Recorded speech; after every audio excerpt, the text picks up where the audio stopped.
In the mid-1980s, a fascinating story emerged. A man claiming to have worked out at a test site designated S4, which is part of the Groom Lake test site, came forward to tell his remarkable story to local Las Vegas news anchor George Knapp. I'll bet you George Knapp was out there at the Kreskin affair tonight with cameras. The man was Robert S. Lazar. Bob never claimed to have made contact with, worked with, or has ever seen any aliens at S4. But he did claim to have worked on a revolutionary propulsion system, seen saucer-shaped craft in a hangar built into the side of the mountain, and had witnessed live trials of a man flying disc. His story made headlines around the world, brought hundreds of thousands of people to the desert, spawned a multi-million-dollar publishing and merchandising circus, and shook up a country to the core of its beliefs. It is worth noting that for nearly 15 years now, Bob Lazar has never tried to embellish his story, change it, and neither the U.S. military nor the government has ever denied any of it to be true. Bob Lazar, the man behind the legend of Area 51, as the center of a massive U.S. government cover-up surrounding crashed alien spacecraft, has recently signed a deal with UK-based Blue Book Films to finally bring his unique story to the screen. And this is a man who does not do interviews. He's even worse than I am. I mean, he's very shy, probably somewhat reclusive. I get accused of being reclusive a lot, and I am. And I guess Bob is too. Bob, are you reclusive? I guess you could say that. Yeah.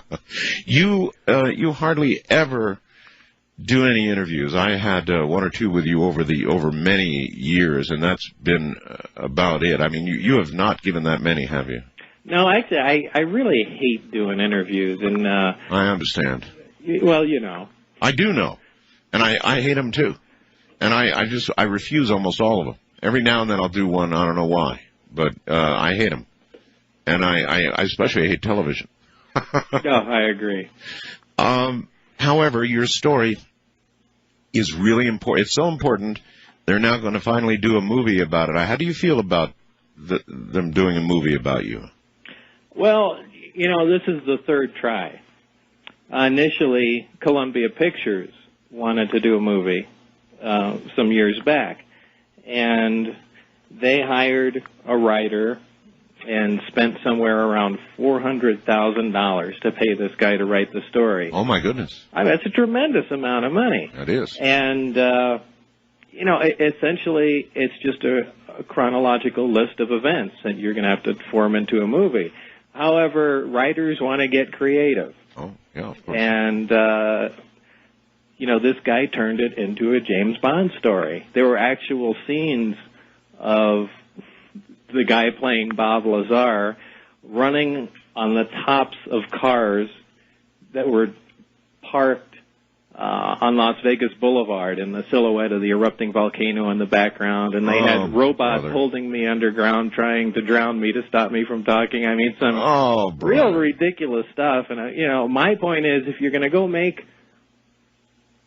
up a story about flying saucers, don't bother using my name. Just go ahead and make up a story. But if it's going to be accurate to the facts, then it has to be accurate to the facts. I understand there has to be a little glitter put in it somewhere to make the story flow or whatever makes Hollywood happy. Yeah, but that's too much glitter, though. Oh, you've got to stick to the facts and make it at least somewhat factual. So what, you got a chance to read this and said, I'm sorry, I'm not associating with this, or what? Well, they never give you right of refusal to the script when you're dealing with a movie company, and I'm sure you know that. So then you go, oh my God, what have they done to me? Exactly, but the only thing you can really do is just say, you know, hey, I'm not going to support it, because they essentially force you to go do other interviews on TV and whatnot, and you know, they're going to sit you down, and the first thing you're going to say, well, is this an actual account of your life? And you're going to have to say no. Yeah. And you know, there goes the movie. So the thing is, though, that the real story itself is so compelling, or have we gone so far into the world of science fiction that, as compelling as your story is, and it's an incredible story, it's not enough for the screen without embellishment? Maybe not. There's no explosions. There's no shootouts with aliens. It's just an account of events that happened at a secret installation out in Nevada. And the exact same thing happened with New Line, who bought it from Columbia. They tried it. They tried to not produce the film, but first they tried to get it written and get it into production. And they hired another writer. And one of the first things I said was, make sure you get a guy that's familiar with science to some degree, because it's a technical film. Right. And the first day I met this guy, they flew him down. He said, now, what are these things called atoms again? Oh, no, really? This is a terrible start. Yeah. And anyway. So now, again, what about this? Okay, so what about this new company, Blue Book, that's got it now? What's the promise? Well, supposedly, and for everything so far that I've heard, sounds like they're going to follow an actual account of the events that happened. Of your story. Yeah, which is great. That's fine. I've got no problems with that at all. And, they're really not going to embellish anything. They're not going to say anything that didn't happen. And what more could you ask for? Okay. Let's get the real story. Bob, you're a physicist, correct? Mm-hmm. Well, I was at one time. Right now, I'm not doing anything. Yeah, I know. Take me back to way before S4 and before Area 51 and all the rest of it, and just tell me something about yourself. I mean, how did you get interested in the things you're interested in that eventuated in your getting that job? How did you get to be who you are? Well, I wonder how far I should go back. I guess at one point, I had moved to New Mexico in the early 80s, okay. And that was to take on a job with Los Alamos National Lab. What kind of work? Well, that was physics. That was with at the Los Alamos Mason Physics Facility, which now has a different name. Okay. It's been quite a while ago. But at the time, we were running experiments on their linear accelerator there, and really looking into the basic makeup of matter. That's pretty exciting. That's pretty exciting work. Period. Oh, it was fantastic. It was a lot of fun working there. A very strange town to live in, but I enjoyed it quite a bit. How long were you with them, with Los Alamos? Los Alamos, I believe I was there only a couple years before I realized that, hey, I could make a lot more money on my own just operating as a contractor and consulting for the lab as opposed to working for them. Mm-hmm. That happens a lot. Oh, and it was certainly worth doing. So I left the lab and at that time started Lazar Energy Systems. And we developed, designed, and repaired radiation detection equipment. Radiation detection equipment? Mm-hmm. Specifically alpha radiation detection, which is the type of particles given off by plutonium. And Los Alamos making bombs and that sort of thing has a lot of plutonium lying around, so they want to be able to detect even minute particles that may cling to clothing, so on and so forth. So in other words, this was a sort of a protective detective device. Right. For human beings. They essentially frisk you with it when you leave. It also scans the floors and cars as they leave, too. Was that a pretty good business to be in? It was fantastic. Huh. It was absolutely fantastic at the time. And we were awarded a government contract about 4 years in a row, and things were great. Well, I did still go down to the lab a lot because I knew people there, and one day there was a local Los Alamos newspaper called The Monitor. Right. And, at the time I was building all kinds of strange projects and was really into building things with jet engines in them and built... Really? Race cars, and I even built a little Honda passenger car that had a jet engine in it. Jet engine? Yeah. In a car? Well, how does that work, Bob? How does a jet engine in a car work? I mean, there's this famous myth of the the guy who plowed himself into a mountain with some jets. I mean, how does a jet... That was a JATO rocket. That JATO rocket, that's right. it, yeah.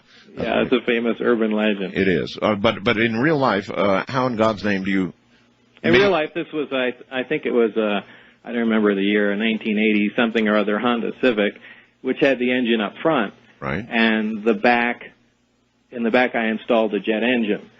So you could drive the car around normally, and then push a lever and the license plate would open up, exposing the nozzle to the jet. You could fire that up and take off at high speed. And they had put that on, I think it's the June 82 front page of the Monitor newspaper.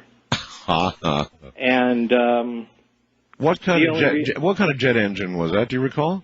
It's a pressure jet engine, which is kind of it's a jet engine with no moving parts at all. Right. And you know, if you know how jet engines, turbojet engines, and the like work, I do. Generally, that's real confusing because you need some moving parts in there to make things go. That's right. And it's not a ramjet, and ramjets need to be moving at extremely high speed before they can produce thrust. But this is kind of a strange hybrid, and it produces thrust statically without it moving. That's really cool. How much thrust, do you know? That was about 2,000 pounds. 2,000 for a pounds. 1,600-pound car, that was...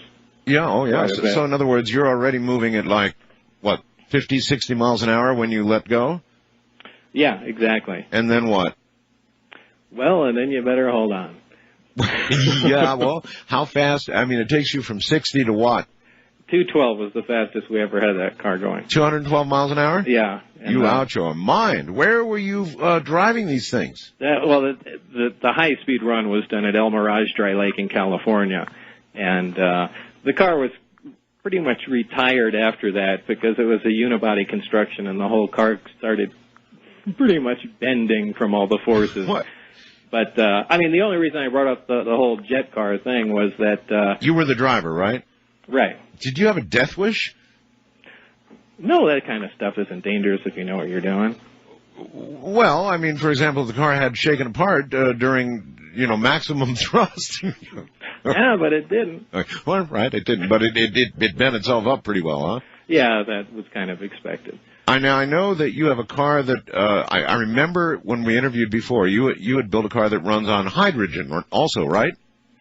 Yeah, that was a 1978 Trans Am, and in fact, I entered that in an alternate fuels contest, which was a race at that time from Woodland Hills to California to Kitt Peak, Arizona, and it drove nonstop there on one tank of fuel.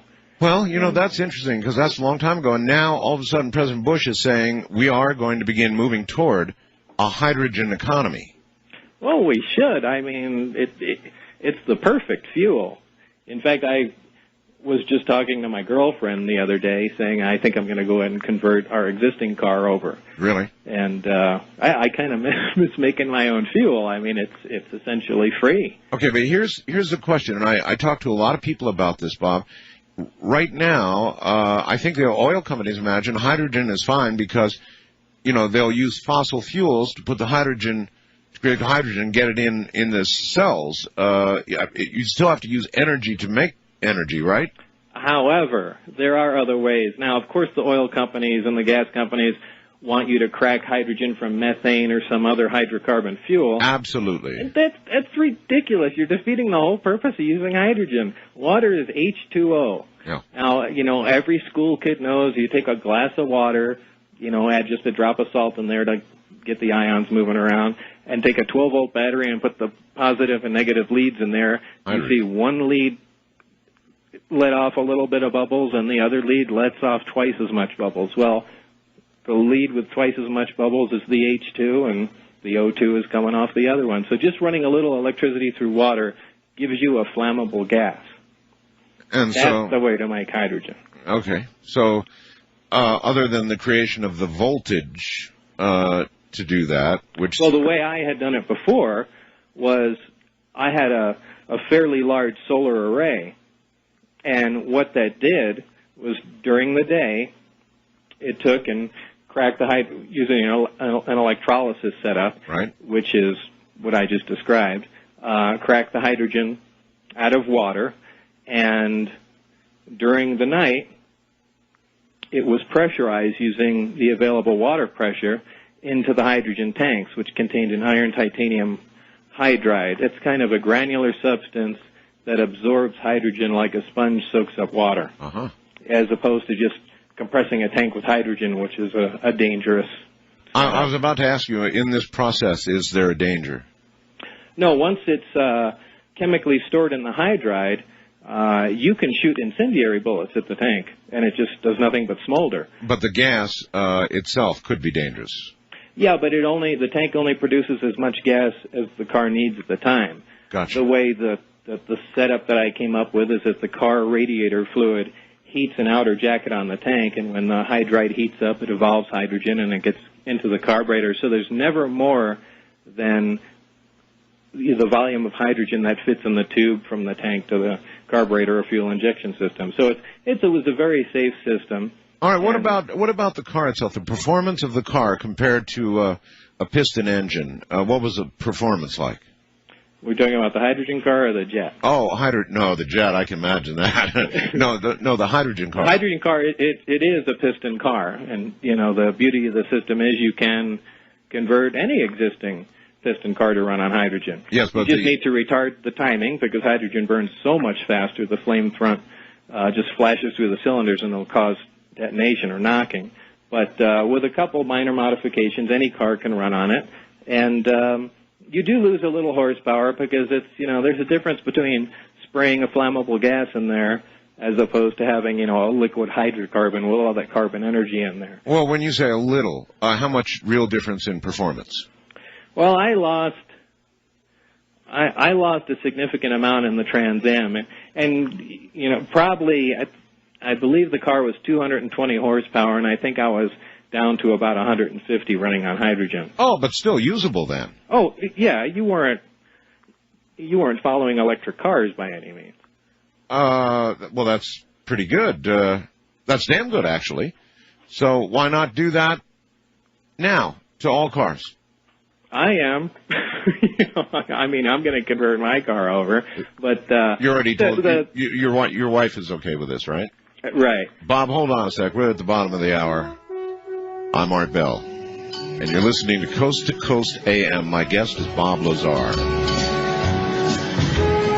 I've been where the eagle flies, rode his wings across autumn skies, kissed the sun, touched the moon, but he left me much too soon. His ladybird, he left his ladybird.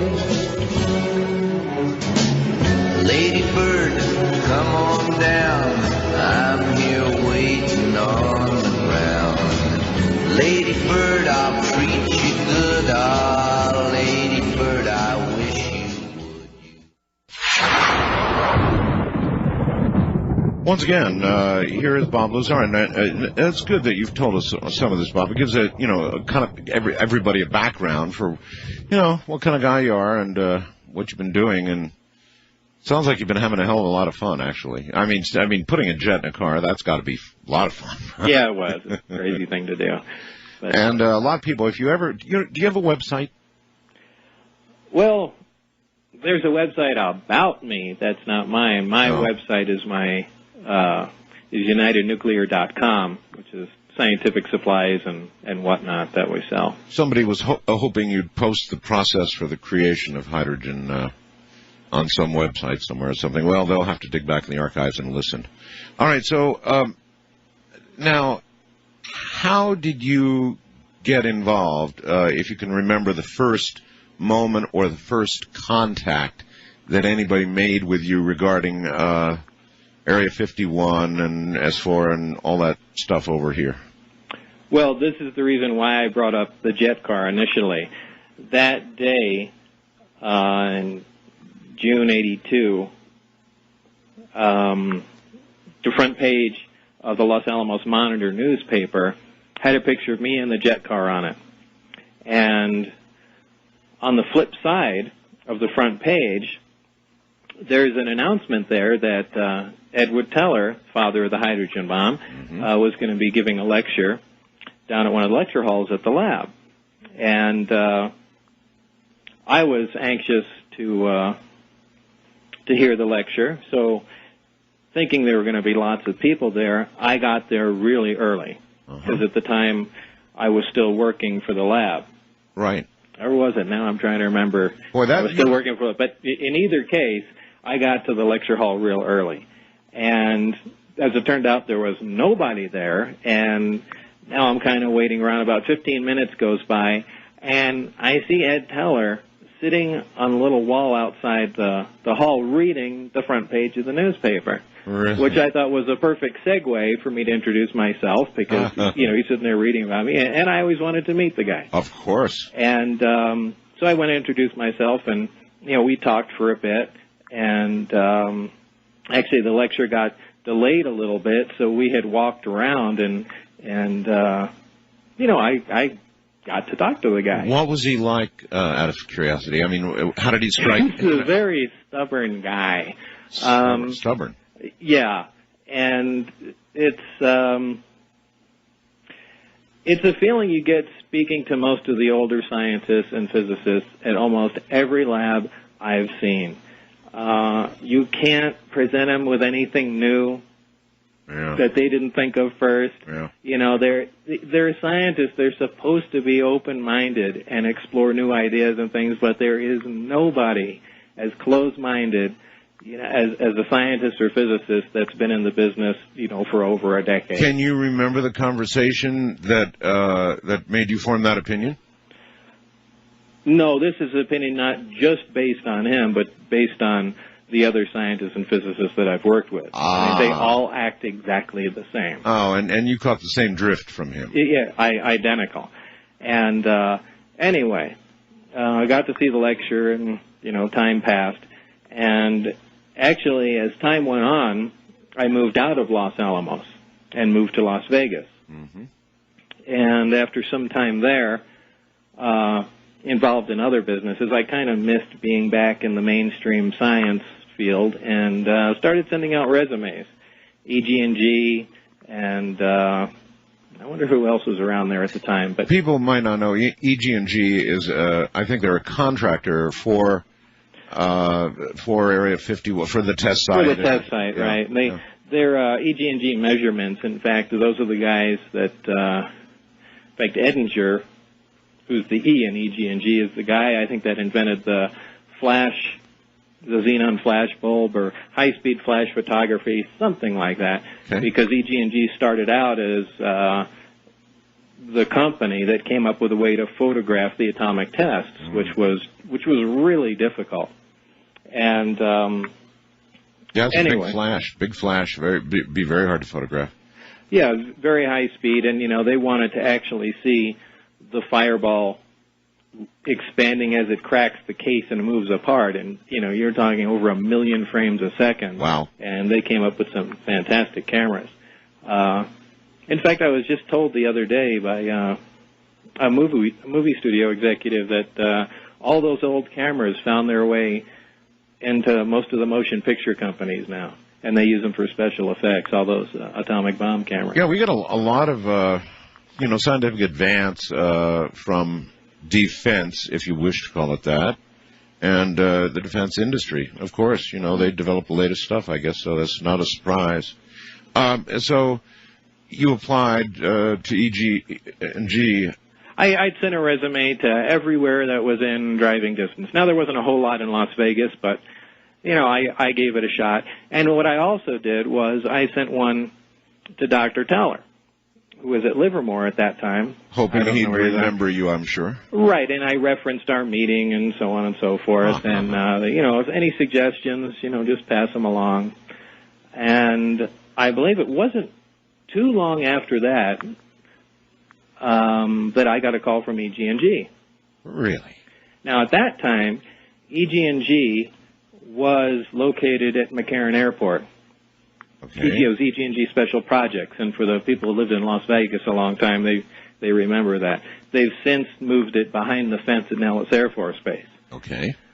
And they said to you what? They told me to come down for an interview. I did, and apparently this was under the recommendation of Dr. Teller, which was fantastic. Of course. And did you know that, by the way, at the time? I think I found that out after, if I recall. Okay. So in this interview, what were they? What did they want? What were they after? What were they curious? What did they want to know? The initial interview was for a lesser position, and I was interviewed by a board of people over a span of about an hour and a half. And that's some interview. Yeah, it was pretty intimidating. You know, it was an uncomfortable interview. Do you recall any of the key questions I asked you? An hour and a half, my God. Not for that, because I did go back for another one. Oh. I mean, they did ask me. One of the strange things I found about it was that they weren't asking me that many technical questions. They were asking me questions about my demeanor, about what I do under stress. If I get all angry, do I start throwing screwdrivers and things around? And which was kind of weird. You expect them to, you know, certainly have. Well, they did have some technical questions and test my abilities, but well, you know, that is, though, not that irrational a question. I've thrown screwdrivers. Well, generally I don't. I just, you know, give up and walk away for a while. Yeah, I know. But I assume what they were doing was just they knew of my work at Los Alamos and the other things I was doing, and they just assumed that it fit the bill. Sure, but they wanted to know about your demeanor for some reason. Right, and as it turned out, this all had to do with security, as I found out later. But I went home. I wasn't that thrilled about the interview, and it was several days later I got a call back, and they said, you know, as it turned out, we felt you were overqualified for the job we were offering, and we're pretty sure you would become bored with it after a while. However, there is something else that we have. It's I'm trying to remember verbatim what they said. I believe it's at a remote site on the test site, so you will have to fly out there. And everybody should know that those flights leave every single day from Las Vegas and go up to the test site, right? Yeah, at the time they were called the Key flights because Key something airlines had the contract. They still fly every day. Do they? Yeah. Oh, sure. I didn't even remember. I didn't know if the test site was still operational now. Oh, yeah. It is. We have here in Pahrump. It's kind of interesting. The test site that doesn't exist. We have every morning. They may have stopped it now, but up at the VFW Lodge, up the street from me here, they have a parking lot at VFW Lodge, and they have buses at about like 4 something in the morning, a little before 5 in the morning, and on the side of the bus it says Area 51. No kidding. Yeah, really? no kidding. Yeah, no kidding.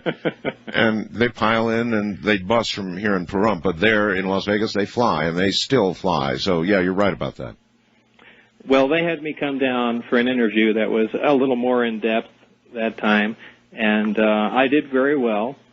And they would say they told me that it was going to be fairly heavy security, and it was going to be working on an advanced propulsion system.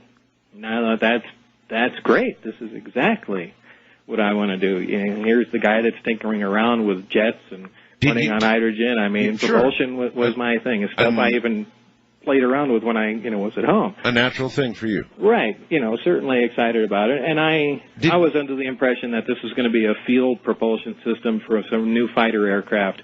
A field propulsion system like some sort of electromagnetic drive, something with that uses some of the basic forces of repulsion and attraction, whether it's extremely high voltage or who knows what. Bob, at that time, you obviously knew about the test site. Everybody knows about the test site. Mm-hmm. Did you know about some, had you heard the rumors of a secret base up there when way back then? I'm trying to remember. I probably did. And in fact, thinking back, I almost remember there were some silly stories about aliens working out there and whatnot. And, I was a hardcore non-UFO believer. I mean, I thought all that stuff was absolutely ridiculous, and the people that believed it were even more ridiculous. So I didn't pay much attention to any of that stuff. But I think rumors, I did hear, okay, on KLS TV or something, or one of George Knapp's interviews with John Lear or something like that. Okay. That there were aliens working up there or eating people or whatever the story was about. Okay, yeah, those were back in the days. In fact, I was doing shows on it with John Lear back then. And so those rumors were around. So you sort of vaguely knew about them, but didn't pay a lot of attention. And so did you have any idea where you were going to be working? Did they tell you that? No, they just said a remote site, or a remote area on the test site. And, wherever that was going to be was fine. Well, that's got to get your blood going a little bit. I mean, well, it does. I was excited, and it was, a job on the cutting edge of technology, so I was back at home again. They had a strange way of calling me to work. It was initially, apparently I was supposed to be replacing somebody, and there was kind of a rush to get me up to speed.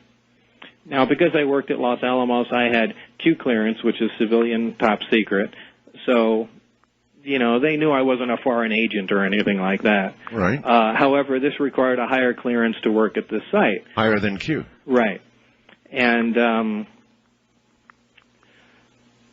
what happened next? Well, they probably investigated you is what happened. Yeah, they started doing that, and there were visits to the house. Even when I had a house full of people over, guests having a little get-together, there would just be guys knocking at the door and would just show themselves in and start looking through the house. And, lots of people witnessed this stuff going on. And it began to really interfere with my life.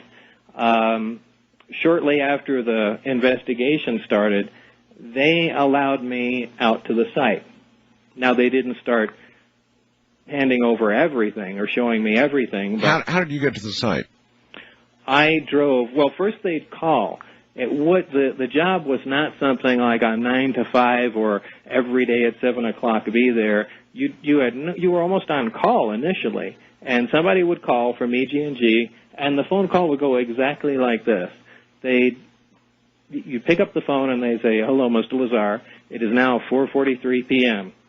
We expect you to be at the installation at 6:25." It was always an odd number. And that's it. And they hang up the phone. It's very strange. Yeah. But every time I went out there, I pick up the phone.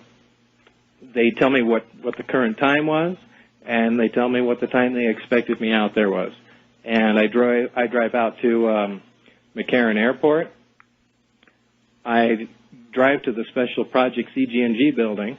Yes. And right in back of that at the time is really where the key flights took off from, or at least where they parked, or anyway, that was the gateway to getting on the plane. Did they black the windows out? There's stories that people who traveled up Not there, but once you the plane flew from McCarran to Groom Lake, right, which is the only big runway out there. And it's really big.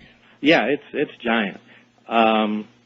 Once you get there, you get in a bus and drive about 15 miles south. That was the bus with the blacked-out windows. Those stories are definitely true. In fact, I've got a picture of one of the buses.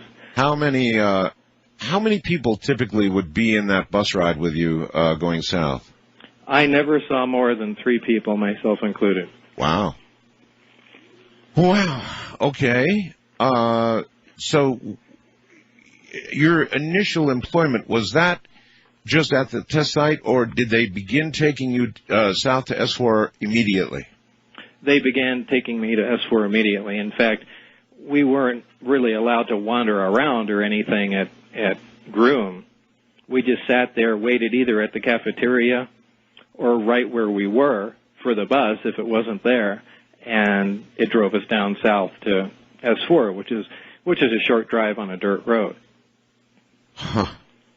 Of course, they don't admit any of that even exists out there, but there are now zillions of photographs courtesy of the Russians and other satellites and even planes that have been nearby, and there's a lot of photographs of Area 51, so we all know It's Right. out there, and we all know the runway's there, despite what they say. It's all A lot there. of people even disputed the road that I talked about Right. and said, no, it's impossible for it to be there. And John Andrews, the guy that worked for the Tester Model Corporation that was so into all of this, he's the one that came up, that tried to buy the satellite photograph from the U.S. government, and they wouldn't sell it to him because they said it's classified. And he's the one that bought it from the Russians for $1,500. Is he really the one? Yeah, that's where that photograph came from. And with that photograph, we blew it up, and there's the road exactly where I said, going right to the side of the mountain where the hangars are.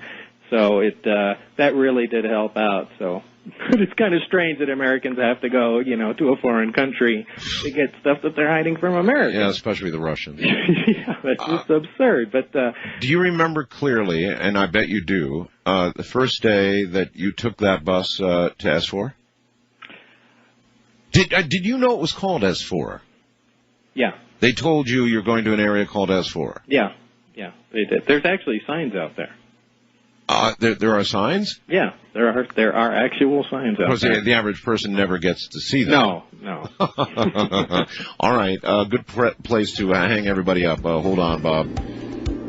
It's top of the hour.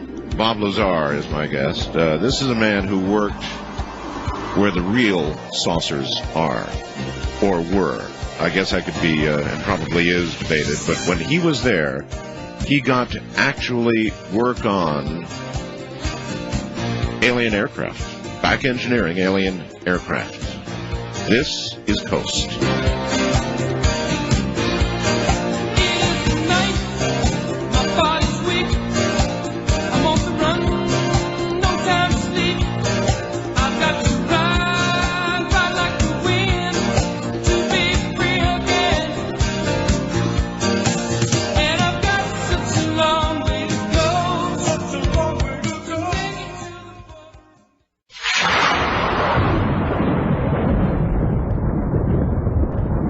Once again, Bob Lazar. Bob, can you remember the first ride down to S4 in the bus, the blacked out bus? You remember that, huh? Yeah, I do. That was quite a day. Well, give me a sense. What was it like? Well, the first time I went down there was essentially to read. I was brought into a small room at the facility they had there, and these, I guess you just call them briefings, because they were just an overview of some of the other satellite projects going on. That's interesting. Well, going on that were connected to what I was doing. I'm just trying to find a good way to put this. In other words, they had to give you enough of an overview so you'd have some understanding of what you were about to work on. Right, because just like they do at Los Alamos or any other national lab where you work on high-security systems and subsystems, is they compartmentalize everything. And what they do is they have people working on different aspects of one project, so nobody really knows how the whole thing connects together. Well, some people do, but for the most part, most of the people working on it only work on, a specific module, a specific subsystem, and, somebody else worries about what it connects to. Uh-huh. And that way your knowledge about what's going on is limited just to the thing you worked on. Makes sense. It was the same here. And because this was a back engineering project, we weren't teaming together to try and build something. We were essentially teaming together to try and find out how something was built. You had to have a little knowledge of what was on the other side of the wall. Yeah. What the next guy was doing. So they gave you a little briefing about some of the other aspects of what was going on. But not too much in detail, but just enough so you go, well, okay, I know where this plugs into. Did they tell you that you were to be working on propulsion systems that were not ours? No, not until later. Even though it became pretty obvious that's what was going on initially. I began reading what the people had done before me, and immediately they're talking science fiction about power sources that put out tremendous amounts of energy, at propulsion systems with technology that doesn't even exist. And you begin to wonder if these guys are testing you in some way. Of course. And this is just a joke, or what? So it was like reading science fiction? Initially it was. And it wasn't until the next time that I came down that I discovered it wasn't. The following time I came down, which was only my second time to work, one of the hangar doors was open. Now, I believe it was open intentionally. Sure. And instead of going around the side of the building in the main entrance, we stopped out in front and cut in through the hangar. And it was obvious it was in the hangar. The second I stepped out of the bus, there was a large disc-shaped craft sitting on its belly on the ground.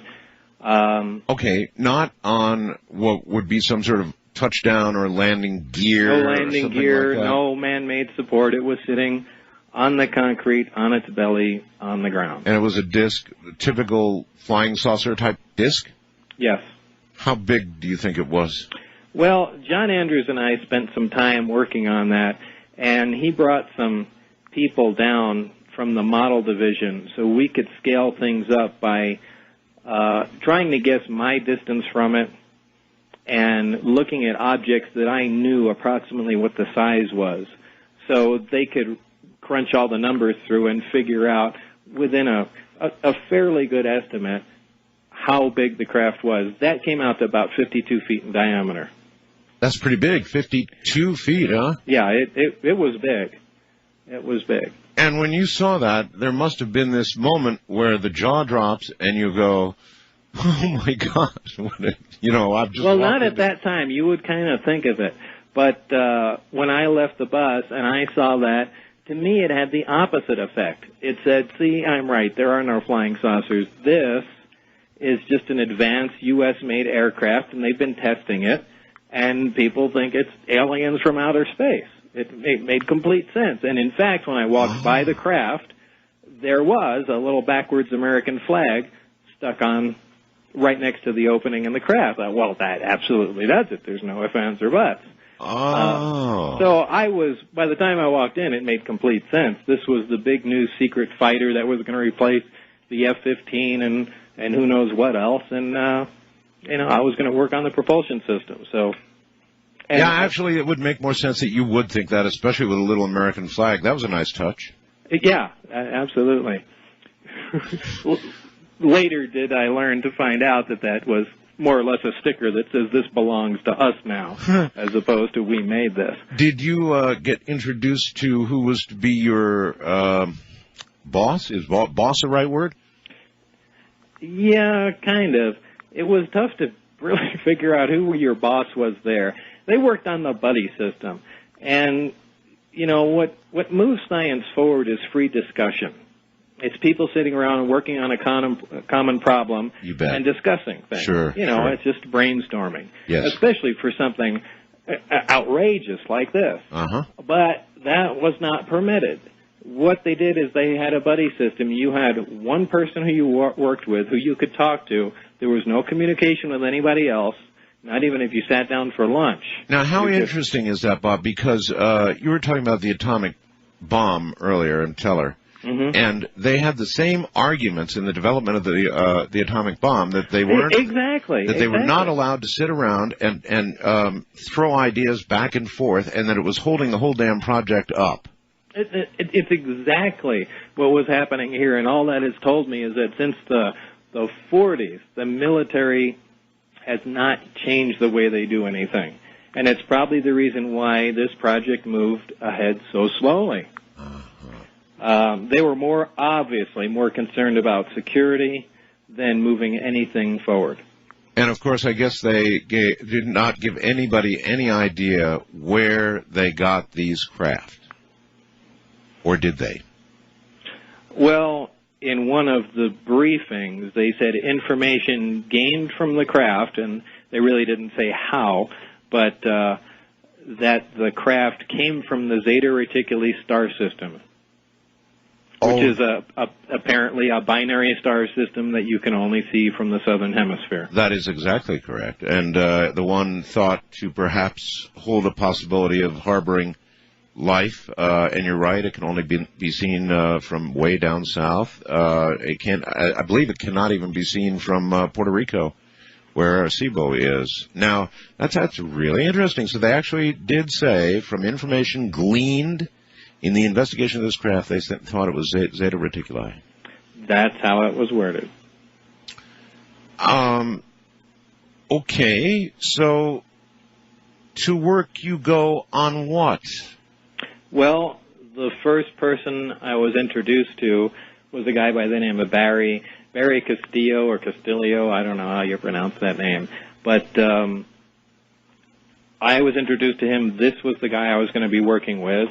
And we had a moderate-sized lab, and specifically we were working on the power source and the propulsion system of the craft. So he was your buddy? He was my buddy that I was going to work with. Uh-huh. In the lab, the first day in the lab meeting him, he was a very down-to-earth guy, and what was there was a reactor moved from one of the craft and one of the propulsion mechanisms that were on the bench. So they had already removed something. Now, at that time, I had only seen one craft. The one you described, yeah. Right. Okay. And as it turned out, there were 9 there. 9, right, and we'll get to that. But this portion of the propulsion system, or the main portion of the propulsion system, do you remember what your initial impression? Listen, by the way, I don't know if I'm going to press you to talk about things that you are unable to. How much are you unable to talk about, or unwilling to talk about, or will get in trouble for talking about? Is there anything that you hold back that you have to hold back? Well, the only things that there are a couple things that I haven't said, and for a reason. It's not that, there's a new news flash or something I just want to say that's new. The only reason there are some things I've held back was so I can recognize somebody from the area. Yeah, you know how all the chats and whatnot that go on the internet, they're full of just nutcases. I know. And on both sides of the fence, though. I mean, you have people that will swear up and down, I never lived in Los Alamos, I never worked there, or who knows what. But on the other side of the fence, you also have people that, just because they want to support me, say that, I was a security guard or something there, and I saw Bob going to work every day. Well, both of those people don't help. because neither of them are true. And as much as I appreciate the help from people that say stuff like that, it really doesn't help, because all it does is confuse matters. And, in this field of UFO research, or whatever they call it these days, is so inundated with garbage and just ridiculous stories, you do not need to add even 1% more, because it's impossible for anybody to take anything seriously. So, there were only 22 people working there. 22? Yeah. And I have the list of them. You have a list of the names? Of every person that worked there. Oh, my God. Every person that had clearance for that. Now, that's the only thing I've kept to myself. There were a couple other little things here and there, and they talked me into releasing them in the movie, and that's fine. But the number one thing are the names. I mean, the name, of course. There's so many times you hear people say, well, I've got a friend that worked there. Really, what was his name? And it's never, I've never seen a name come through. Well, when you and your buddy first saw this propulsion stuff, how did it hit you as a physicist? What did you, when you looked at it, you said to yourself, I'm looking at what? Well, the first thing I saw that was absolutely mind-boggling, and I will never forget it, was the reactor operating. Now, this is something very small, probably on a base 12 or 15 inches square, with about a basketball size sphere on top. Okay. Well, semi-sphere. It's, you know, right. the basketball setting on the plate. Right. This was the reactor for the craft. And this produced a tremendous amount of energy, and also it was the source of the gravitational propulsion system, where it got its basic gravity wave from, that they amplify. Now, these are, you know, we know what the effects of gravity are, but we cannot produce gravity or anti-gravity. You know, I've spoken to a lot of people, and I ask people, you know, that you see in NASA training films, astronauts floating around. And, you know, that's all done in that large plane that they put into a crash dive, and people go weightless inside. Vomit comet. Right, the vomit comet, exactly. You know, the majority of people I've spoken to, even people that seem fairly knowledgeable to me, think that NASA has an anti-gravity device in this room where they just turn it on and people float around. Now, if we had something like that, there wouldn't be airplanes anymore. Cars would fly. I mean, the world would be changed. We don't have a machine that can make gravity, because if you do, you can also control time. So if we had something like that, the world would be so different. All right, we probably wouldn't even be on the radio here. Go ahead. This device that you just talked about, that you just described, how did you and your buddy endeavor to measure its energy output, and in what form? How did you take a look at it?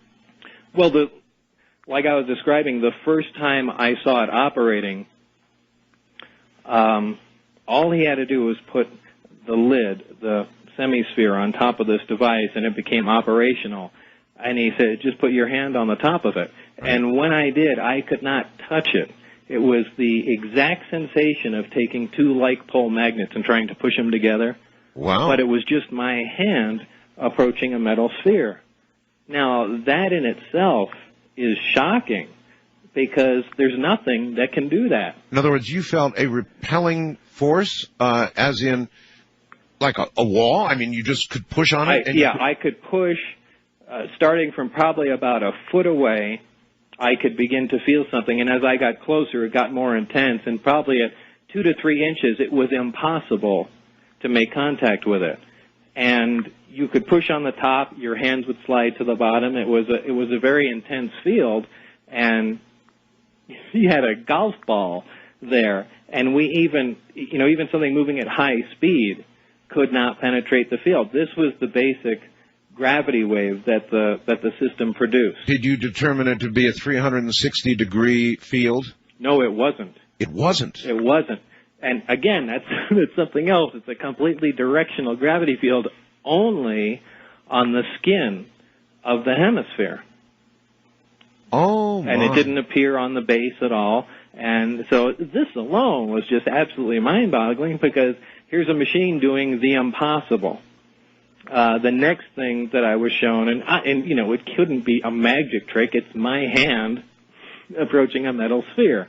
There's no room for any question there. And what did you and your buddy discuss at that point? I mean, you obviously asked questions, or he offered information, or he just said... Well, this was the initial introduction to what was going on, and I mean, you could see it in his eyes. He took pride in showing off what they had, because the next thing he showed me was connecting it to the amplifier, and he said, you want to see something really neat now? Yeah? As if that wasn't amazing.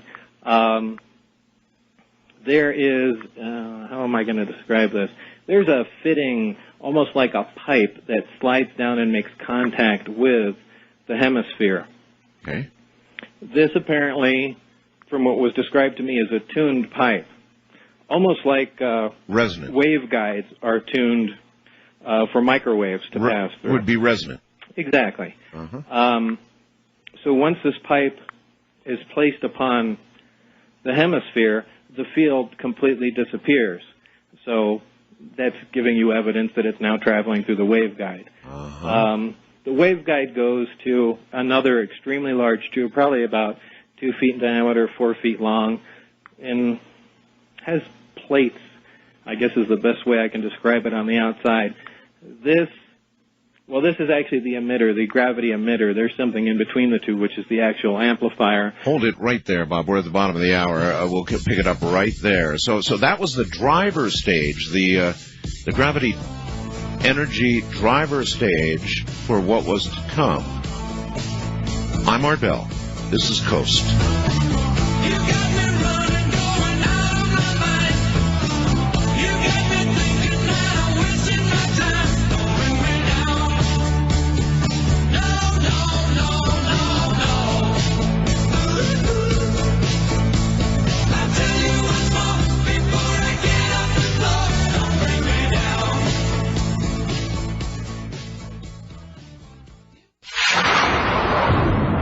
Once again, here's Bob Lazar. And by the way, he's not in Las Vegas anymore, I don't think. Bob, you're somewhere else now, aren't you? The mountains of New Mexico. Back to New Mexico, huh? Yeah. Cool. That's a Literally. nice place to be, yeah. All right. What you were describing, the first thing you were describing that you saw, that was obviously a driver. Well, you know, in broadcasting, it'd be the driver unit, the generator itself. Right. And now you're starting to describe what terrestrials would regard as waveguide, or whatever carries this energy to some kind of amplifier, huh? Exactly. However, if I can take 1 second and just step back to the hydrogen thing, the only reason I'm saying this is because, I guess because of the show. Sure. There are 1 million people hitting the my United Nuclear website and asking me to post some kind of instructions about. I told you. Yeah, so I'm going to go, there's no way I can answer all the emails, so I'll go ahead and generate a web page about that. So well, you could either do that or give out your home phone number. Yeah, I'd rather do the web page. Okay. So there'll be some information up there eventually. Thank you. Got to give me some time to do that. On behalf of the millions out there. Yes. Back to the reactor, right, or the propulsion system. Anyway, the way it was configured was supplying the basic wave, the basic gravitational wave, to the amplifier and to the emitter. In the craft, there are 3 emitters. 3. In a triad pattern. Uh-huh. And what I found interesting is, you know, after being involved with the project, that kind of made me start looking into UFO stories to see what's true and what's not. Yeah, sure. And there were so many stories, especially a rash of Belgian sightings in the early 90s, I think, or middle 90s, where they saw on the bottom of the craft 3 bright spots of light. Right. And that is exactly how this operated. Another interesting thing was, I know I'm jumping ahead of myself here, but the other craft that were there all had the same power and propulsion system in it. All 3 emitters? Yeah, which I found really interesting in itself, which means that whatever civilization made these, it's almost as if there's, you know, it sounds crazy, but a factory that's producing these and subbing out their propulsion systems for different models of crafts. I mean, it almost sounds like a cart. Well, that's how we'd do it. But it was the identical system in all crafts. All right, now he demonstrated the amplifier to you? Yes, that was the reason he connected up the reactor. How was the amplifier demonstrated? In other words, what further did you see when he brought the amplifier online? When he fired that up, he took an ordinary candle and put it probably about 6 feet in back of the emitter. And I was waiting for things to get started, but he really didn't do anything, at least that I saw. And went over and looked at the candle, and the flame was no longer flickering. Huh. It was essentially frozen the way it was. Frozen? Yeah. It just, the candle was there, and the flame was like a two-dimensional picture of it. Oh, my God. I mean, the flame wasn't moving, but it was still emitting light. Which means... Well, it could mean all kinds of things. It's just another thing that is bizarre, that you really can't, I mean, how in the world would you do that? Now, wait a minute. Now, we know, don't we, physicists know that gravity bends and affects Oh, absolutely. light. I'm saying, but without using gravity, how could you do that? You couldn't. Yeah, exactly. So within that field, it froze, to your eyes, it froze that image. Right, to my eyes. Solid. The candle was removed, and to show me how the emitters can focus gravity, because this is very crucial to how they operate. They must be able to focus and diverge the gravitational wave. Apparently, he set it for a tight focus and increased the power to it, and at the focal point, which was at that time probably about 3.5 to 4 feet from the rear of the emitter, right, a black dot formed, a black ball, not a black hole where it's going to suck in the desks and things there. Yeah. But what he was showing me was the fact that light was being bent.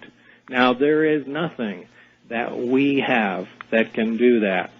That would have been at the focal point. Now, for example, with a satellite dish, a lot of people know about satellite dishes. A parabolic dish. That's right. Out at a certain point, which is the focal point, on a good dish, it's about the size of a quarter or even smaller. That's what's called the focal point, where all the energy from that satellite dish is radiated right to that little tiny spot, and that's where they put the collector, or the LNA or LNB, to get the signal. And that's a focal point. So you're saying, just like that, at the focal point, but out in the middle of nothing, in the middle of air, there was a black dot.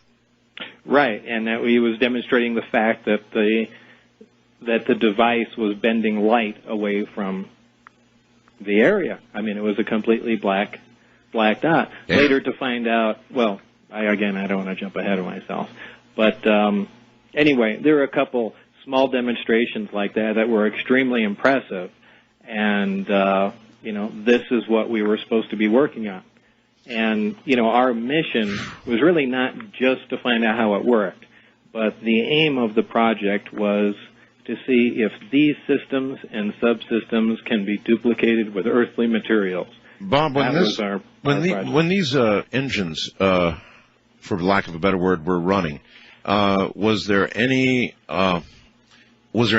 audible noise? You were there in the room. I mean, was there, other than the test of putting your hand up, was there anything that hit your sensory system that you could describe when these things were running? On the test setup in the room, it was completely silent. That's why I wasn't even sure if the thing was operating. However, during the test flight of the craft, with all 3 amplifiers operating, there was a definite hiss and corona discharge on the bottom of the craft. A hiss? Now, a hiss, like a high-voltage hiss. If you've ever been around, high-voltage power lines or, high-power transmitters, you must have. Of course. And, you have that familiar high-voltage hiss. And you said a corona discharge. A corona discharge, which is kind of not a St. Elmo's fire, but a blue glow that you typically see, again, around high-voltage systems, and what's happening in the air is breaking down and emitting photons, and, it glows. It's the same reason why lightning bolts are visible. But it was obvious there was high voltage on the skin of the craft, and obviously it was leaking off because that sound is unmistakable. As the craft lifted off higher, and approached 20 or 30 feet, the sound disappeared, so it was obviously interacting with the ground.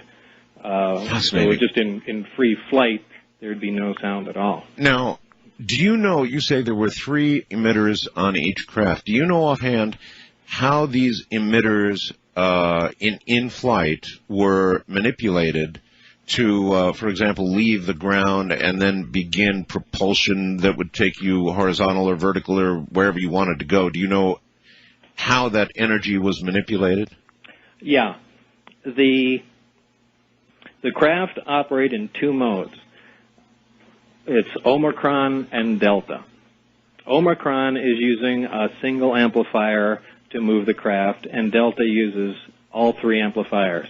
Whenever a craft is near another gravitational source, such as a planet or whatever, it's only using 1 amplifier to lift itself off the ground. The amplifiers are these, like I said, I keep using the word amplifier. The emitters are these 4-foot long, 2-foot diameter pieces of pipe, essentially, held by a 2 or 2.5 foot, 3-inch diameter flexible pipe, and these hang in the bottom of the craft. One of them points down, and it produces a gravitational wave that will lift the craft off the ground.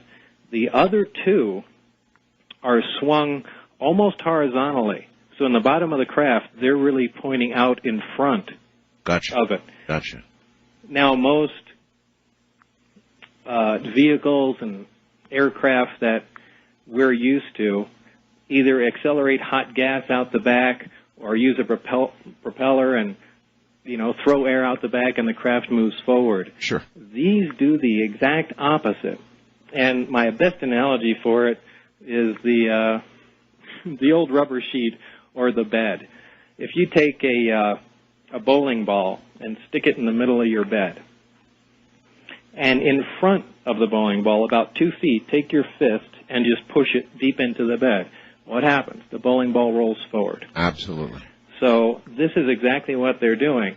The craft is standing using one gravity emitter, standing on a gravitational wave, and they're using the other two essentially to make a little divot, a gravity well in front of the craft. I understand. And it rolls forward. And it's why they look so ridiculous when they're in that low-speed mode, because it's an unstable form of flight. Well, that was going to be my question. When they do the vertical lift, I wonder how, of course I don't understand how that energy is distributed, but I wonder how the craft is stable as it goes vertical. Well, the gravitational wave is propagating from the emitter, not in a linear fashion, but it's diverging. So it's on a pedestal, almost like a pyramid. Oh, so the bottom is so stable. Yeah. In fact, as it goes higher, because the area of the base increases, it becomes more stable. It's only when it's very close to the ground that it's wobbly and kind of goofy looking for such an advanced machine. No, I've got it. And look, people should understand that not just your word tonight, but thousands and thousands of people have gone to, as close as they can get to Area 51, and they have seen, there's 1 million eyewitnesses that have seen craft being tested over those years, so there are a lot of witnesses to what you're saying right now about how they flew. I had, if you remember at the time, I had the test flight schedule, and I brought, when I started to leak some information, I brought my friends out there at night. John Lear was one of the first people out there, and, we brought a big 10-inch Celestron telescope. And, at that time, you could get a hell of a lot closer to Area 51 than you can now. Yes, I know. And, we all saw what was going on. I am curious about this. Let me ask. You obviously had been treated to plenty of security warnings, probably had to sign a bunch of crap. And so you made some kind of decision at some point to begin leaking stuff. Describe to me how you went through that metamorphosis. How did you get there? Well, I was perfectly content with the way things were going. Once you're on the inside, it's a different state of mind. And, if you're on the outside of something, hey, it's not fair, we all should have this information, so on and so forth. But, you get kind of a change of attitude. Once you become privy to the information, you go, those guys don't deserve to know anyway. But that does change after a while. And the impetus really had nothing to do with me initially. Remember, they were still going through all my security whatever they do to... It goes on. They do everything in there. They're very concerned about your mental state, because that, if a person is very depressed or despondent or something like that, it's going to affect their work performance, and especially if they're trusting them with very important secrets, there's going to be a problem. National security.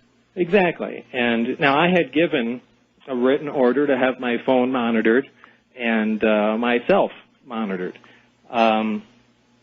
God, that's something to give. I mean, I know you're a pretty private person, but to give... But I was excited to work on this. That was nothing. More exciting than being monitored. Oh, by far. And I was absolutely following the rules. At the time I was married, and I wasn't saying anything to my wife, and initially this is where the problem began. And, what do you say? You leave the house at 11 o'clock at night, Where are you going? Oh, I'm going to work. Yeah, really? And, night after, and then you come home, 6, 7 hours later. Where were you? I was at work. At work. Yeah, and, after a while, it begins to sound like you're having an affair. Yeah, of course. Well, that's exactly what happened. That's exactly what happened. And oh, brother. As time went on, my wife began to have an affair. And they knew it, and I didn't, because they monitored the phone. This is all new stuff. I've never heard any of this. So they had all the written transcripts of what was going on. Oh, my God. And they stopped calling me out to work because they had to make a decision on what to do. They were either going to just let it sit and, see what happened, if we broke up or, that ended or whatever. But at any rate, you were suddenly a risk. Yeah, and, at that time, they had stopped calling me out, and I kind of began to get a little concerned, and this is when I had the flight schedule and brought a few of my friends out at the time, including my wife, and, showed them what I was doing at night. Oh. And they all saw that, oh. And in fact, we got away with it the first night, and we got a little greedy and went a couple other times, and we finally got caught. And, how many of you got caught, and what happened? I think it was 4 of us. And we were standing there, out close to Area 51 in the absolute black desert where you couldn't see your hand in front of your face. Yeah. Now, we had been staying there about half an hour, and my friend Gene and I were sitting there joking about, maybe we should just take the base by force, and, just saying ridiculous things like that. Yeah. Now, little did we know that the security guys had snuck up on us, and they were no more than 6 feet from our noses. Listening to you say things like, hey, right, and they had no idea what was going on. So we're sitting there talking, and out of nowhere, a sniper, not a sniper scope, a night vision scope, falls on the ground. We see this little green light fall down and roll. And it came out of nowhere. And we had no idea. Anyway, the guy had dropped it. Yeah. So, they walked forward and, made everyone go back up to the road. They called in the sheriff. And would these have been the Wackenhut security people? As far as I know. I had taken off into the desert because we had all assumed if I was caught, there was a problem. Well, that's a good assumption. Because, these guys could have just wandered out there and been looking what's going on. But if they saw somebody from the inside there. So I took, I'm not even going to say that. I took off into the desert. And, they had counted how many people were there. Toward or away from the area? Away from the area. Away from the area. Out into the desert. And, just trying to get away. Saw there were 3 or 4 people there. And then when we got back up to the road and the sheriff came out from there, I think his name was La Moreau, who's still around there. And, that's when I reemerged, and he said, wait, we got a discrepancy. There's an extra person here. Well, what's his name? And he took my license, read it into the base, and, he said, okay, well, everybody can go. And the following day I was called for a debriefing down at Indian Springs Air Force Base, which I had never been to before. They didn't, that's very interesting. They didn't throw you in jail. A lot of people... No, they didn't do anything. They spend the night in jail, a lot of them. Now, the second they heard my name, the second he read the license, they said, let everybody go. And it was the following day when I got called in, and Dennis, who was the security supervisor at the time, drove to my house, and we went down there in my car, and that's when it really hit the fan. And, kind of to make a long story short, they were pissed, to say the least. And well, don't make it too short. This is pretty interesting stuff. I'd actually like to get some details of that. You called it a debriefing. Probably it was more like a let's see how scared we can get this guy. Well, that's exactly what it was. All right, then hold on to that thought, and we'll be right back. My guest is Bob Lazar. They're making a movie about all of this, by the way, which you're definitely going to want to see. We'll tell you more about that. It's Blue Book Films. Going to bring the whole thing to the silver screen. From the high desert not far from the areas being talked about right now. I'm Art Bell, and this is Coast to Coast AM.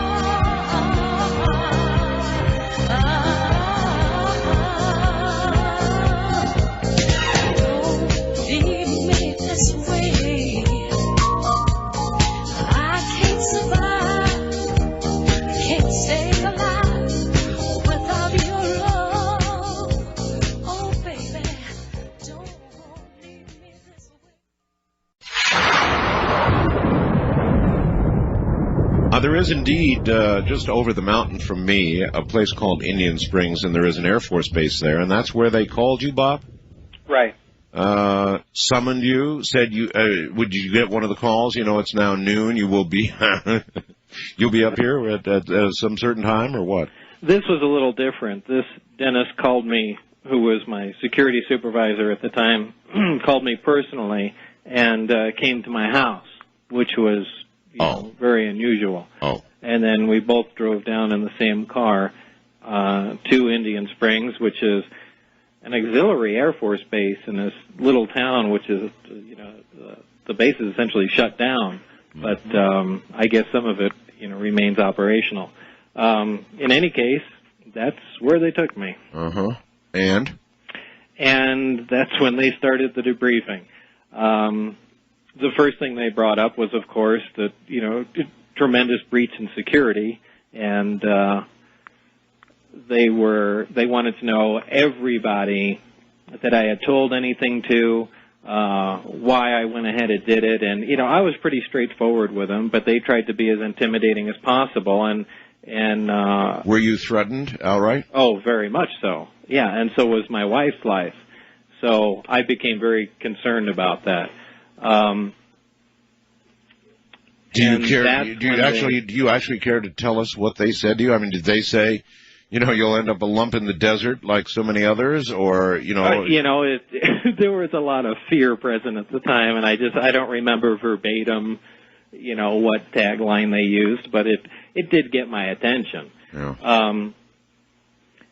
And this is when they brought up the transcripts of my wife's affair on the phone. Oh, that they told you? Yeah, so I found out from them. At that moment? Yeah, at that moment. Wonderful. This was something they had to slap in my face. Gee whiz, I wonder why they picked that moment to tell you. Well, who knows? But anyway, that's how the separation between us really came about. It was because of that, because of, bringing my friends out there to see what was going on, and, So that's really what set everything in motion. All right. A lot of stories have flown around about what happened, Bob, after that. For example, we have the mutual friend of John Lear, who now, by the way, doesn't talk about any of this anymore, doesn't want any publicity. You can't blame him. He's lost some jobs. He's back working. He's doing fine, and he just doesn't want to talk about this anymore, and I don't blame him. Do you? No. I think John's rave now is about the dump up there at Yucca Mountain. Yeah. About the nuke waste dump. And, sure. It's the one thing I agree with John Lear is, I know everyone in Las Vegas doesn't want it there, but if you're going to put it anywhere in the country, why not put it where you've already exploded 100 atomic bombs? It's already a wasteland, at that part of the test site, so. Well, you're right. That's a big controversy. Anyway, listen, there was a big controversy about something called Element 115, which was said to be some kind of fuel, an element we don't have now on Earth, that was the fuel or the what? What can you do? Well, I guess you could call it a fuel. It's what made the reactor operate. And it's a super heavy element, something that we've theorized can exist. People think back about, high school or college chemistry. You recall that as the elements get heavier, once you pass uranium, they decay. And some decay very fast. As the elements get very heavy, their half-lives become extremely short, sometimes microseconds. So they're just around, they exist just for a blink of an eye.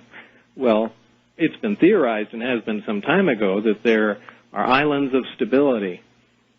Somewhere higher up in the periodic chart, there are places where groups of elements would again become stable. And this occurs, what theoretically was to occur in the 114, 115 area, and again an island of stability. Right, where these elements are relatively stable. And again, there is supposed to be another island of stability somewhere up in the 200s. But these are unattainable things, and no one says that nature has ever produced them, except at maybe the moment. But, you know, when you talked about element 115 years ago, so many years ago, since then, interestingly, we progressed to the impossible. In other words, since you actually talked about it, they've been discovering elements moving up, right on up the chart. Oh, they're getting close. Yeah, they're getting very close. They're getting close, and the half-lives are getting longer. Yeah, I know. People back then hoo-hawed at this, but now they're not hoo-hawing so hard anymore because we're getting pretty close. Right. And I'm sure eventually they'll synthesize it somehow. They use, instead of bombarding it with neutrons now, they use this new fusion technique where they fuse the nuclei of two other elements together, which is kind of an odd way to do it, but it's got, I think the lab for heavy ion research in Darmstadt, Germany, has pioneered most of the new heavy elements, and you know, mark my words, they're going to be the guys that synthesize 115. Huh. Bob, there was talk that you spirited some element 115 out of S4. Is that true? Where'd you hear that, Art? Oh, I got friends too, you know. Do you want to say no? Comment about you don't want to comment on that? No, I don't want to comment about that. But it's, you know, that would be a good sledgehammer. All right. Well, we'll just we'll leave that one alone, I guess. You think? Do you think that since the time that and you know what we didn't cover? We missed it. You described the one craft, but at one point while you were there, you saw a total of what? Would you say 9 craft? 9 craft. 9 craft. And if I recall, that was the day Barry and I were working in the lab, and Dennis came in and he said, "Come on out. There's a test flight." So there was a flight scheduled, and they were allowing me to see it. And we went from the lab out into the first hangar, which was the only one I ever saw open.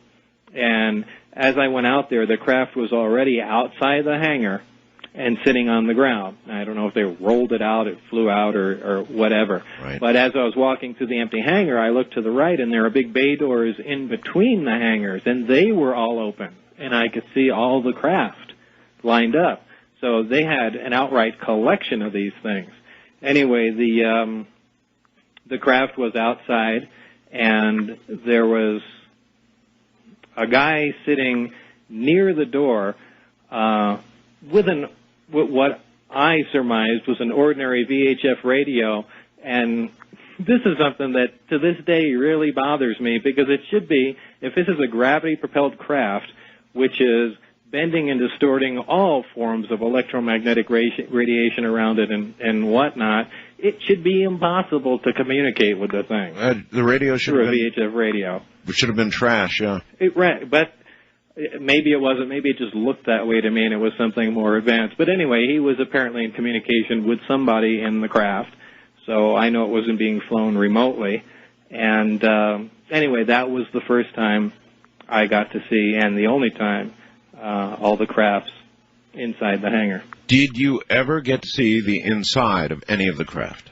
Yeah, just the one. The one I coined the term the sport model, because it, in comparison to the other crafts, it was really sleek and thin and looked like a sporty version.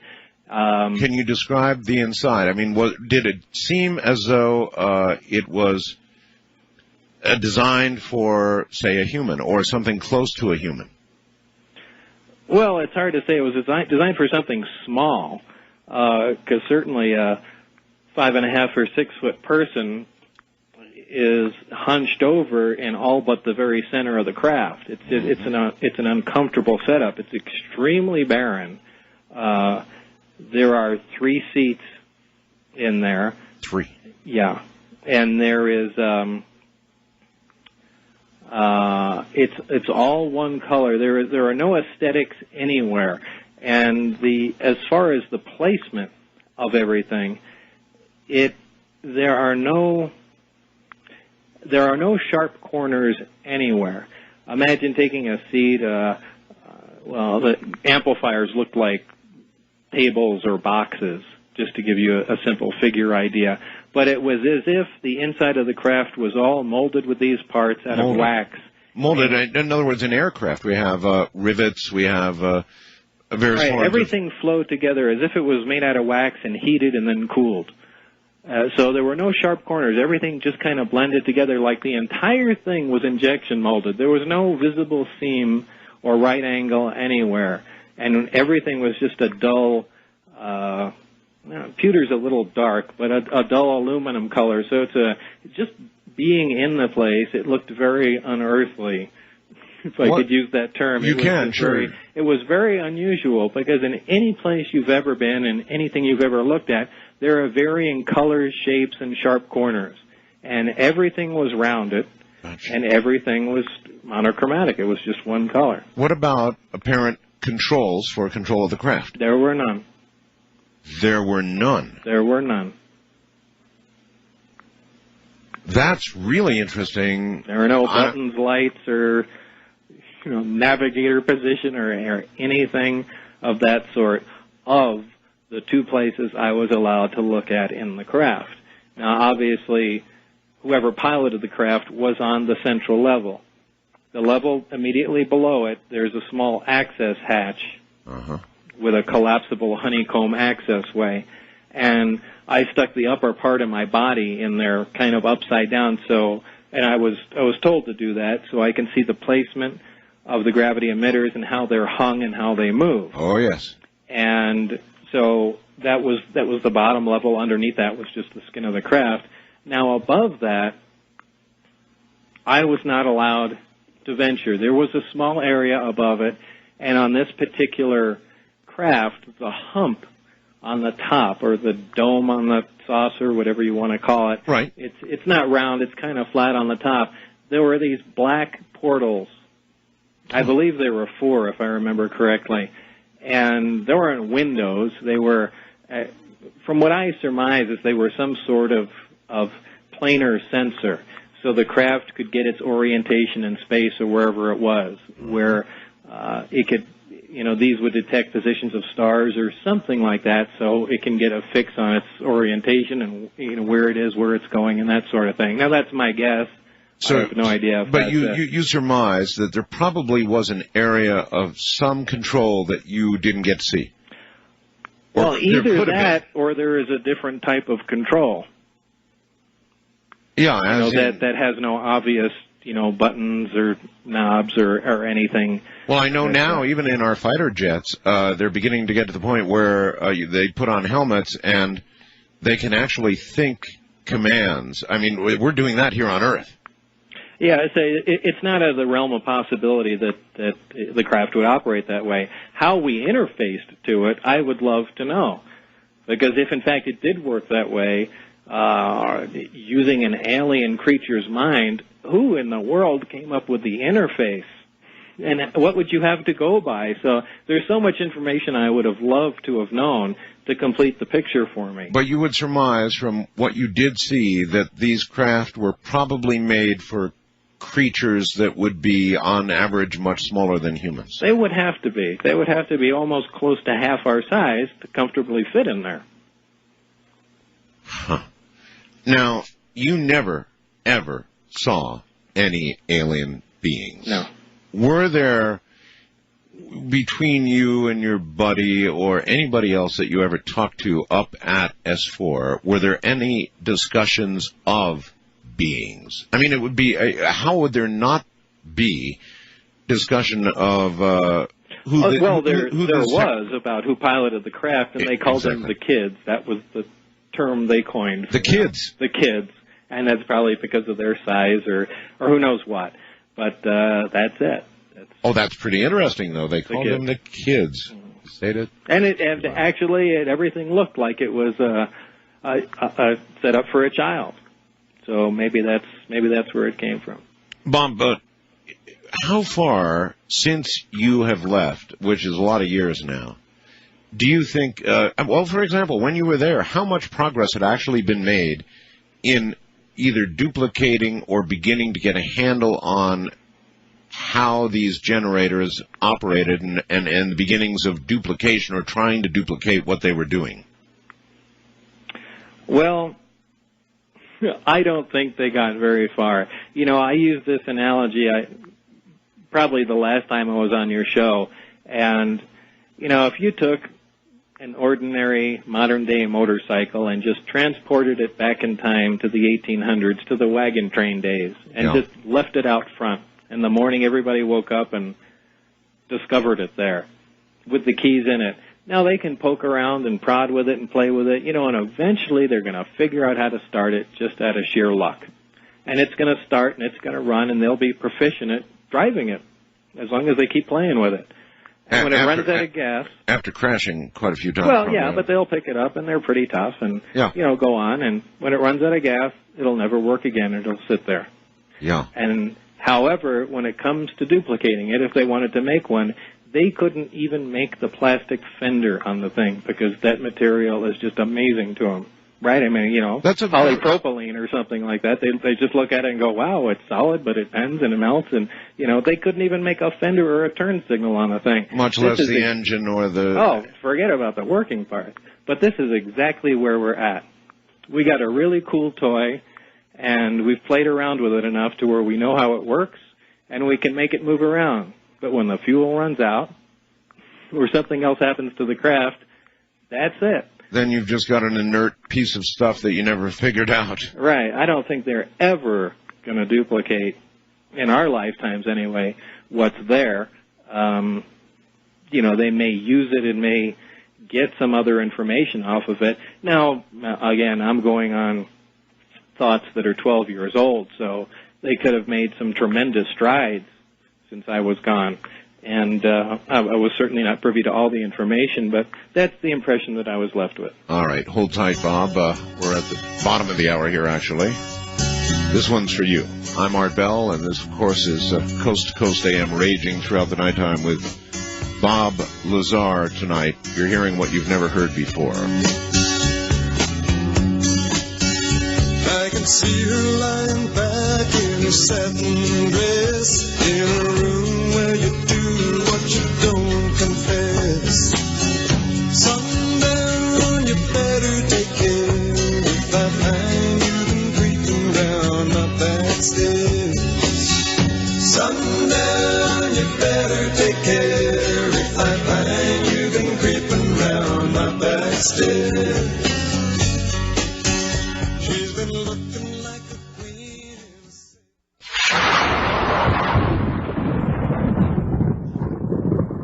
Once again, here's Bob Lazar. Bob, an obvious question, and one coming from Madison, Wisconsin on my computer is, were there any signs on any of the craft of obvious damage?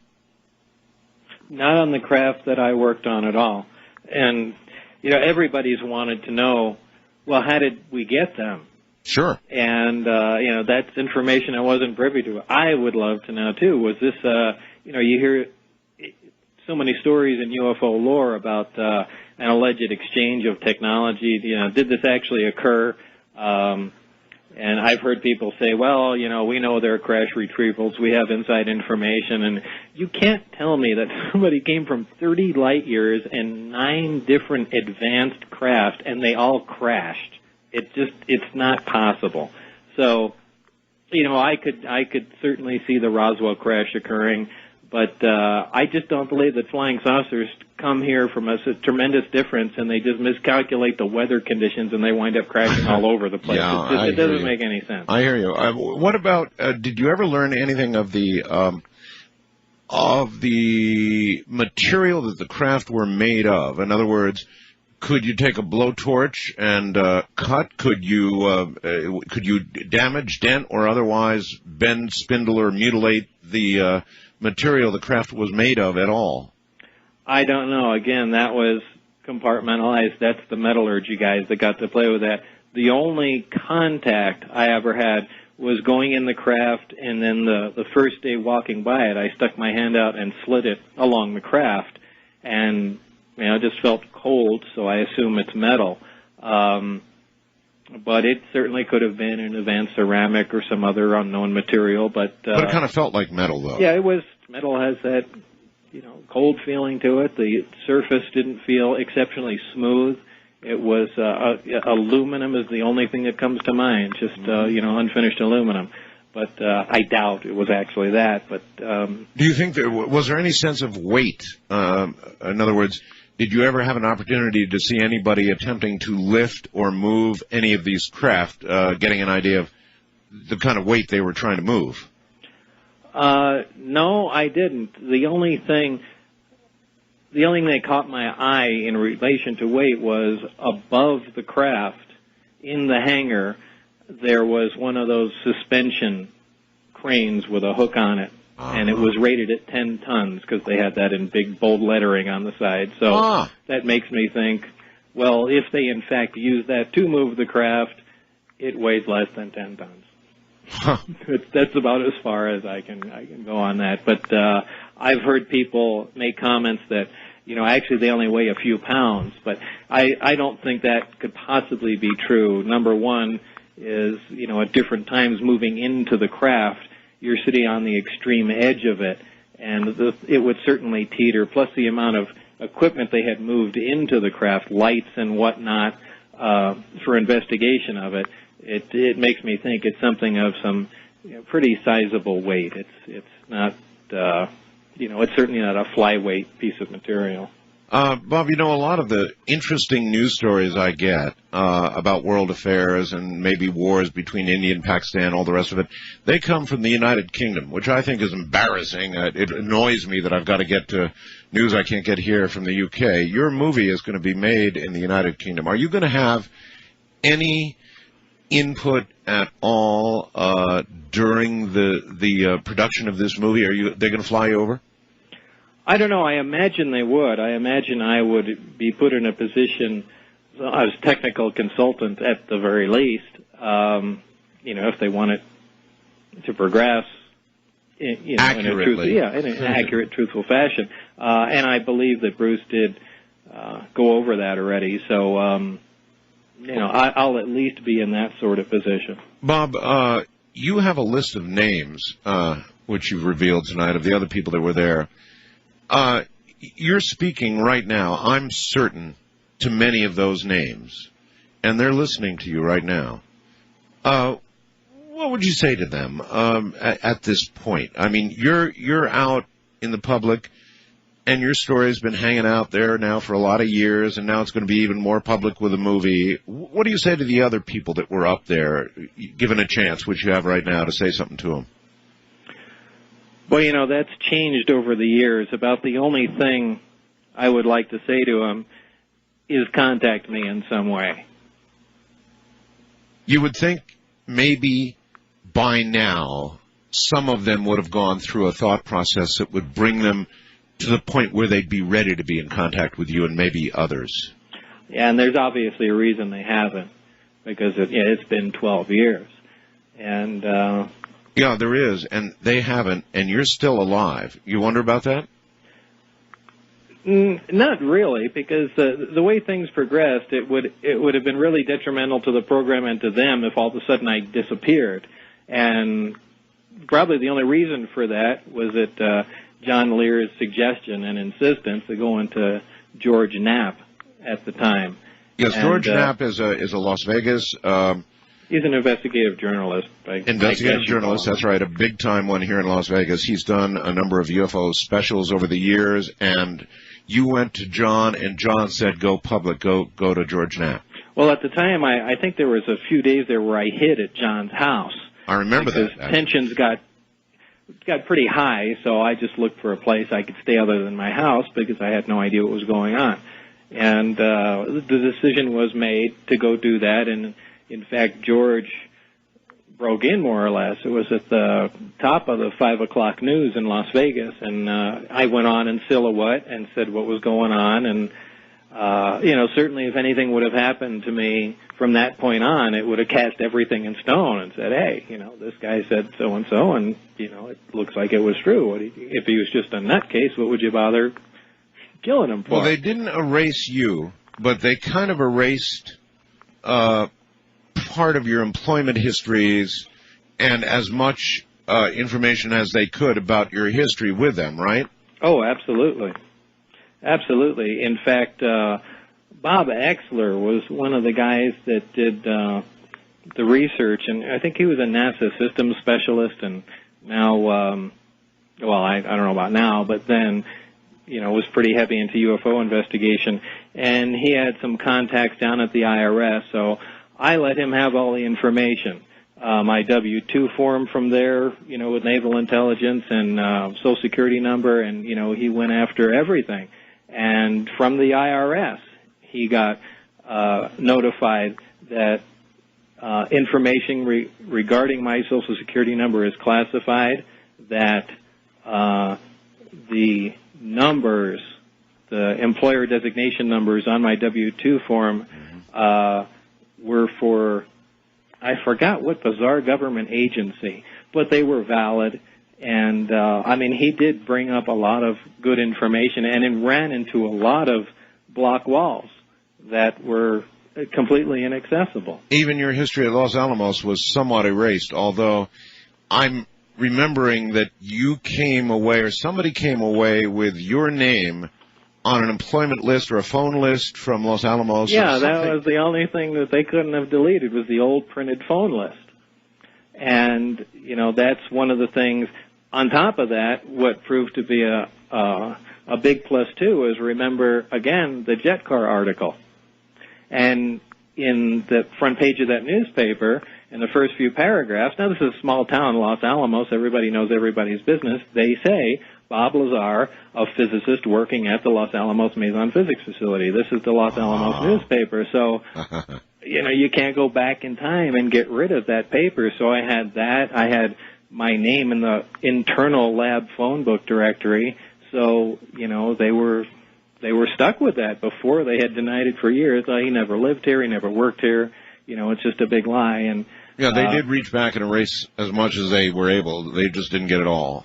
Yeah, George Knapp is the only guy at the time that not that I trusted, but also had, the ability to do this. And I flew with him back to Los Alamos and went back to where I worked and to the people I worked with and, the areas I got him into in the lab. And, he did a lot of footwork. Look, I've had a lot of dealings with George over the years, and I've come to trust him. He's a very trustworthy guy. He certainly is. All right, very quickly, just a couple questions. West of the Rockies, you're on the air with Bob Lazar. Anything real quick? Is that me? That's you. Oh, okay. I was wondering, hi, Mr. Lazar. Do you feel that we had any technology or do have technology to go to the moon? I don't feel that we did. Well, you mean you think we never really went to the moon? Is that what you're saying? Oh, yes. A lot of people have been saying this to me just in the past couple weeks. There's a good friend of mine, John Ferrat, who's kind of a bigwig in Hollywood, and he absolutely, and this is a real knowledgeable guy, and apparently there was some show on Fox where they aired all the old Apollo films and analyzed them, and I never saw this, but it seems to have convinced him that we never went to the moon. And I don't know, I've spoken to Edgar Mitchell, who was the sixth man on the moon, and it sure seems like he went there. But I don't know. I really don't know. Ed Mitchell made an interesting comment to me. I've done many interviews with Ed, and one question that seemed to really stump him was, Ed, do you remember, what was it like walking around on the moon? And he said, it's really strange. I just don't remember that many details of the whole thing. He said, I obviously remember it, but there are some details that strangely are missing, and he did make that comment. It's possible to have faked the whole thing, but who knows? We know that the shuttle goes up there because you can look up in the sky and see it go by. You certainly can. So why is it that much more difficult to go to the moon? It's not that far away. First-time caller line. You're on the air with Bob Lazar. Hello. Hello, how are you doing? Okay, sir. Where are you? North Hollywood, California. Okay. Yes. Hi, Bob. Hi there. Still driving the Corvette? Yeah. Yeah. It's all right. Anyway, are you familiar with the Lockheed facility in Burbank? The Skunk Works? No, not Skunk Works. Talk about on the premises of the airport where the Janet flights took off. In Burbank? Yeah, Burbank, California. You worked in the 80s. What time do you work at Groom Lake facility?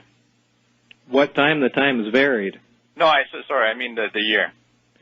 That was in 88, 89.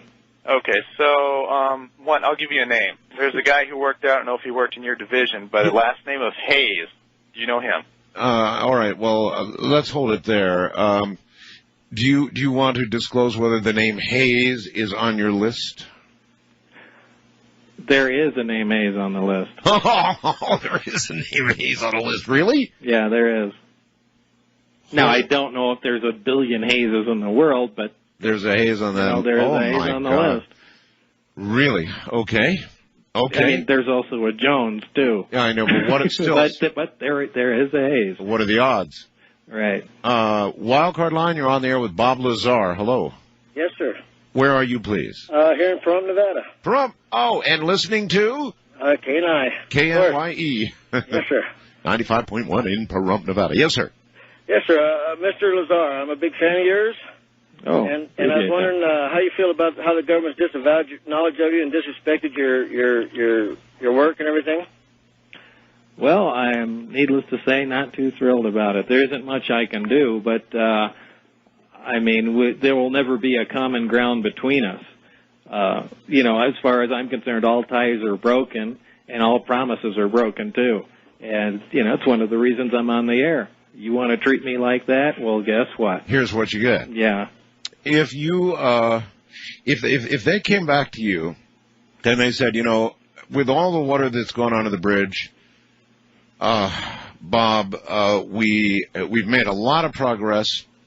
We'd like to take you up there and show you how much we've done, how far we've come, impossible as this is. If they came to you with that and said, however, there are going to be a million conditions and more security checks and blah, blah, blah, would you be able to turn that down? Would you tell them to go fly a kite? I would certainly love to do that, but in view of what's gone on, I can't possibly trust them. It's a completely remote, isolated area, and once you're there, they could really do anything. It's to say, hey, you're not going home.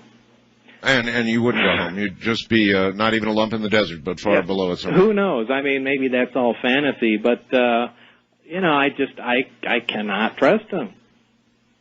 And I would absolutely love to get back into the technology. I mean, it was the greatest scientific experience I've ever had, working with it, and I'd love to see what else they've done and, love to lend a hand and become part of the project again, but I can't. I'd say the chances of them coming to you like that are zero. Yeah, absolute zero anyway. Just an interesting question. East of the Rockies, you're on the air with Bob Lazar. Hello. Bob? Yeah. You fascinate me by saying what part of the universe this thing came from. Where did it come from, did you say? How can you say that with definiteness, with being definite, sureness in your voice? And was your job to reproduce this fuel, and this fuel called 115?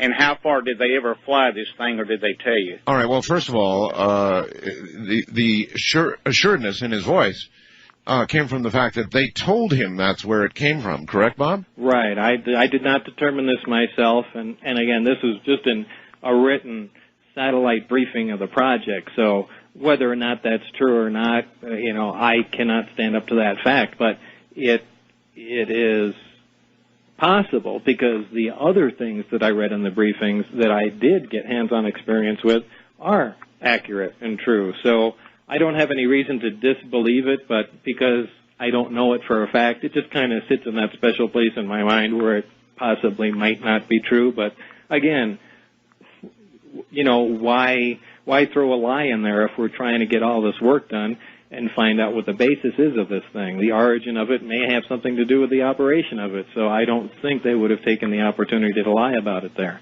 So now, I kind of believe that was true. Now, knowing what you know about the drive systems, you said, you referred, I think, earlier to some of the Belgian sightings.